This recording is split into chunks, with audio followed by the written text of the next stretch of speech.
street. A woman there has been hauled back across the police lines there by her handbag. And lots of people filming, which we've seen right throughout these 23 days, haven't we? Yeah, you can see a man just falling to the ground. And joining us now via Skype from Australia is our chief correspondent there, Avi Yemini. Avi, great to see you. Tell us what you can. I know you're not in New Zealand, but of course, Australia is the closest country to New Zealand.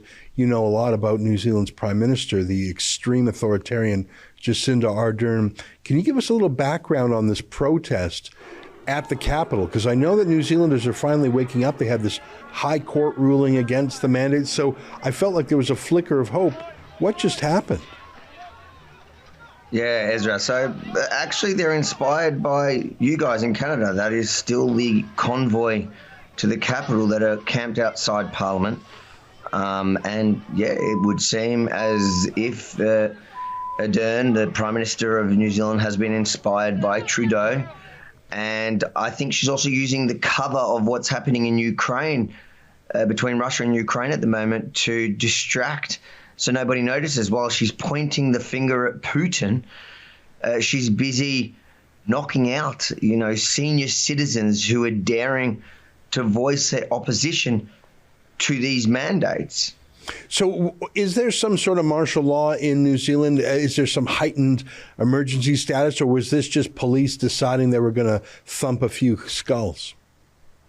I think that this is the enforcement against the convoy there, where it's been ongoing, even since you guys, when the Canadians convoy kind of packed up, they kept going in New Zealand. So they've had a few confrontations there, and it seems like they're growing there as well with a large group of the Indigenous, the Maori community, which are that have gotten involved as well. So I think in New Zealand there is a big shift, because people are waking up to the idea that New Zealand has been, if not the place most on earth, on our planet, that has enforced the COVID restrictions to the highest degree.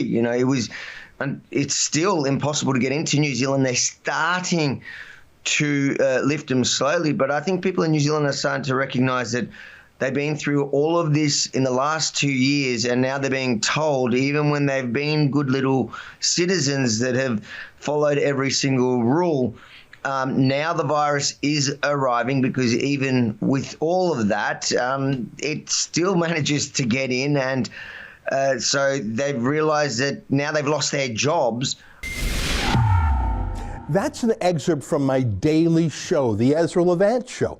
Every day I do a monologue on the news of the day, then I interview an interesting guest, and then I read my hate mail. You gotta subscribe. Go to rebelnews.com.